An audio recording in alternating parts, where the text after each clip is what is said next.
അതെ സാറേ, എൻ്റെ ഒരു കേസ് ഉണ്ടായിരുന്നു. SI ഇടിച്ച് കണ്ടിലിട്ടെന്നാ. അത് ഉച്ചയ്ക്ക് മുമ്പ് അങ്ങ് തീർത്താ കൊള്ളായിരുന്നു. പെങ്ങളുടെ മനസ്സമ്മത ഉച്ചയ്ക്ക് 3 മണിക്ക് ചെല്ലാമെന്ന് വാക്കുകൊടുത്തു.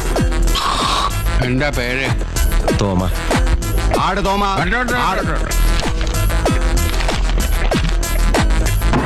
അടുത്ത കേസ് വിളിക്കൂ. ആട് തോമ. ഇന്നലെ അങ്ങ് മനസ്സിരുത്തിയത് കൊണ്ട് എന്റെ പെങ്ങളുടെ മനസ്സമ്മത് നന്നായി കൂടാൻ സാധിച്ചു. ദൈവത്തെ ഓർത്ത് ഞങ്ങളെ ഉപദ്രവിക്കരുത്. നിങ്ങളെ ഉപദ്രവിക്കാൻ വന്ന 1.5 ചക്രം ഗുണ്ടയൊന്നുമല്ല ഞാൻ. നിയമം പഠിച്ച നിങ്ങൾക്ക് സമയത്തിന്റെ വില ഞാൻ പഠിപ്പിച്ചു തരാം. എങ്ങോട്ട് പോകുന്നു? ചേപ്പാട് തറവാട് വരെ ഒന്ന് പോവുക. ഇന്ന് വെൺമണി വിഷ്ണുവിന്റെ സപ്താഹം വായന ആരംഭ. അവിടെ ആർക്കും വായുഗുളിയൊന്നും വാങ്ങിക്കണ്ടല്ലോ. എന്നാ പോണ്ട.